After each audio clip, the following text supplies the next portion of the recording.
বিসমিল্লাহির রহমানির রহিম। হে সমস্ত জগতবাসী, আজ আমি আপনাদের সামনে একটি আলোচনা নিয়ে হাজির হলাম। সে আলোচনাটি অবশ্যই মন দিয়ে শুনবেন। যে এই পৃথিবীতে এমনও মানুষ আছে, সে মানুষকে কখনো দুই কথা বলে বোঝাতে পারে না, এবং সে চায় নিজের ভালোবাসা দিয়ে একজন মানুষের মন জয় করবে, কিন্তু সেই মানুষগুলো তার থেকে বিরোধ চলে, তার আয়ত্তাধীন হয় না।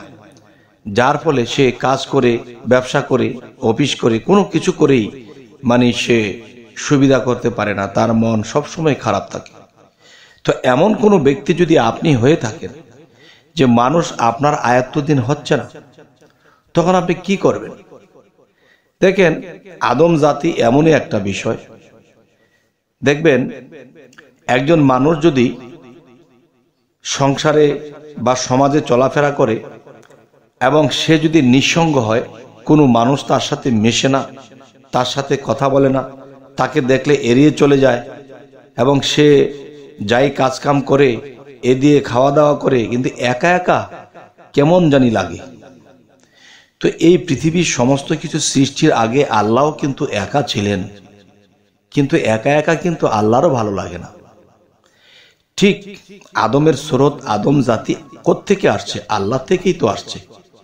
তখন আল্লাহ থেকে যখন মোহাম্মদী নূর সৃষ্টি করা হলো, তখন সেই মোহাম্মদী নূর যখন আকৃতি ধারণ করে হযরত মুহাম্মদ সাল্লাল্লাহু আলাইহি সাল্লাম সৃষ্টি হলেন আল্লাহর তরফ হতে, তখন সেই মোহাম্মদ নামের যে একটা বিষয়বস্তু, সেটা যখন আল্লাহর সাথে কথাপতন হতে শুরু করলো, তখন আস্তে আস্তে দুজন বন্ধুত্ব অর্জন করে ফেললেন। তাদের মধ্যে একটা প্রেমিক হয়ে গেছে, ভালোবাসা হয়ে গেছে।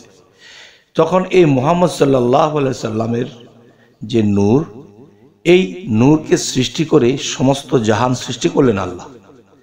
তাহলে এই সৃষ্টি কেন করেছেন? শুধু প্রেমের কারণে, যে আল্লাহর একটা বন্ধুর প্রয়োজন। তাই আমি বলবো যে নিঃসঙ্গ জীবন অনেক কষ্টের হয়।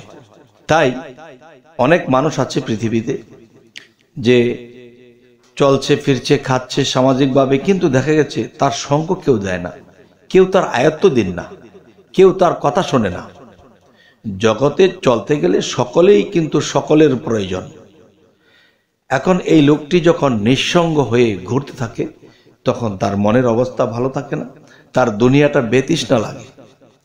তাই আল্লাহ বলেছেন যে আমি সৃষ্টিরও আগে আমি যে পরোয়ার ছিলাম, তো আমারও তো বন্ধুর প্রয়োজন হয়েছে। তাই আমি মুহাম্মদ সাল্লাল্লাহু আলাইহি সাল্লামকে সৃষ্টি করেছি, এবং তাকে আমি দোস্ত নামে তাকে উপাধি দিয়েছি।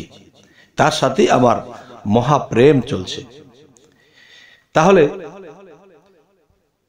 কেউ যদি বলে যে আমি এরকম নিঃসঙ্গ হয়ে গেছি, যে আমাকে সঙ্গ দেওয়ার কেউ নেই, বা আমার আয়ত্তাধীন কেউ নেই, বা মানুষ আমার বিরোধ করে, আমার কোনো প্রয়োজন হলে তারা বিরোধ করে, তারা উল্টাটা চলে, তাই আমি বলবো সেই ব্যক্তিদের জন্য আমি একটি নাম নিয়ে আসলাম। সেই নামটি হলো যে প্রত্যহ ভোরে এই নাম উচ্চস্বরে পড়িলে সবার মন নিজের দিকে আকৃষ্ট হয়ে যাবে, এবং তাদের মন পরিবর্তন হয়ে আপনার দিকে ঝুঁকে যাবে। সেই নামটি কি? ইয়া কাইয়ুমু, ইয়া কাইয়ুমু। এই নামটি যদি সকাল ভোরে ফজরের নামাজের পরে আপনি যদি উচ্চস্বরে এই নামটি পাঠ করেন বা জিকির করেন, তাহলে কি হবে? যেই মানুষগুলো আপনাকে ঘৃণা করত, আপনার থেকে দূরে থাকতো, আপনার বিরোধ করত, সেই মানুষগুলো আপনার নিকটে এসে যাবে, এবং আপনার প্রতি তাদের ধ্যান ধারণা পাল্টে যাবে, এবং তারা আপনার সাথে ভালো ব্যবহার করতে শুরু করবে। আপনি কিছু বললে সেই কথাগুলো তারা রাখবে।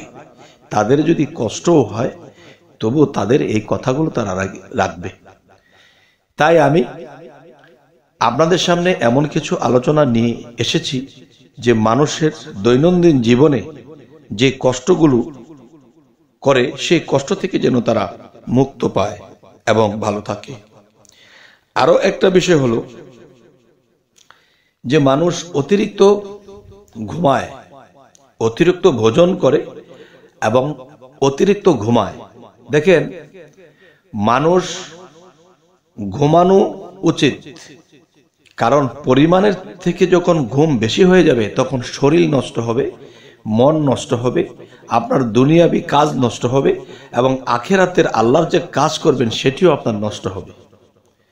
আচ্ছা, তাহলে ঘুম দরকার, কিন্তু অতিরিক্ত হলে এই ক্ষতিগ্রস্তগুলো মানুষ দুনিয়াতে হতে থাকে।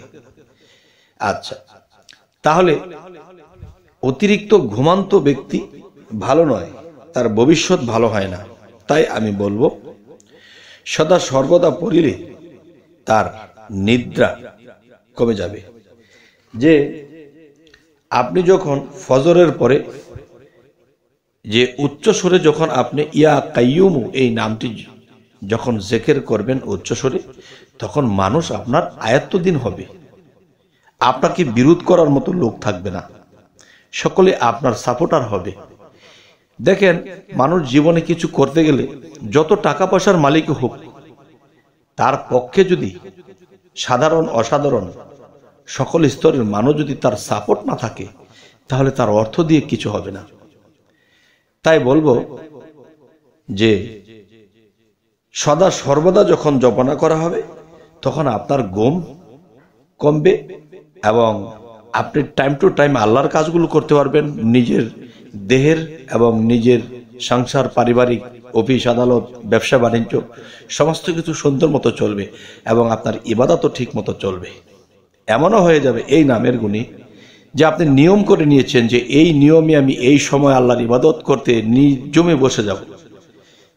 দেখা গেছে আপনি যখন কিছুদিন নিয়মিত এই সাধনাগুলো বা এই আমলগুলো করতেছিলেন, তখন দেখবেন যে হঠাৎ করে আপনি ভুলে গেছেন বা শুয়ে পড়েছেন, তখন ধাপ করে উঠে বসে যাবেন। যে আপনার মনের মধ্যে বিবেকের মধ্যে এমন একটা নাড়া দেবে, তখন আপনি টাস করে দাঁড়িয়ে যাবেন, বসে যাবেন যে না, আমার তো আমল রয়ে গেছে। তখন এটা কোত্থেকে হলো? যে আল্লাহর 99 নামের একটি নাম ইয়া কাইয়ুম। ইয়া কাইয়ুম নামের গুণে আপনাকে বিবেকের মধ্যে ধাক্কা দিয়ে আপনাকে জাগ্রত করে দিচ্ছে। কি করছো তুমি? তোমার নিয়মিত যে ইবাদত করতেছো, তোমার তো শুয়ে পড়েছো, তুমি তো অলসতা হয়ে গেছো, তুমি তো ভুলে গেছো। তখন এই নামের গুণে আপনার বিবেকের মধ্যে, আপনার মনের মধ্যে ধাক্কা দিয়ে আপনাকে উঠিয়ে দেবে। তখন আপনার আল্লাহর ইবাদত করে একেবারে শেষে ঘুমালেন। তখন কি হলো? আপনি আখিরাতের লাভবান হয়ে গেলেন এই নামের গুণে। তাই ইয়া কাইয়ুম নামটা আমরা সর্বদা জপনা করব। বিশেষ করে ফজরের পরে আমরা উচ্চ স্বরে এই নামটি জিকির করব। তখনই দুনিয়াবি সুখ স্বাচ্ছন্দ্য এসে যাবে, ব্রেন শক্তি এসে যাবে, অলসতা কেটে যাবে, দুনিয়াবি উন্নতি এবং আখিরাতের উন্নতি দুটোই পেয়ে যাব ইনশাআল্লাহ। তবে হে সমস্ত জগতবাসী, জানি না আমাদের আলোচনা আপনাদের কেমন লাগে, তো অবশ্যই জানাবেন সামনে কি ধরনের আলোচনা আপনাদের ভালো লাগে। আমরা ওরকমই দেওয়ার চেষ্টা করব। এবং আমাদের চ্যানেলটির নাম হলো কষ্টের জীবন মুক্তি। এই কষ্টের জীবন মুক্তি এই চ্যানেলটি অবশ্যই আপনারা চোখ রাখুন। সামনে আমরা আল্লাহর গভীর কথা নিয়ে আপনাদের সামনে উপস্থিত হব। তবে সকলে ভালো থাকবেন।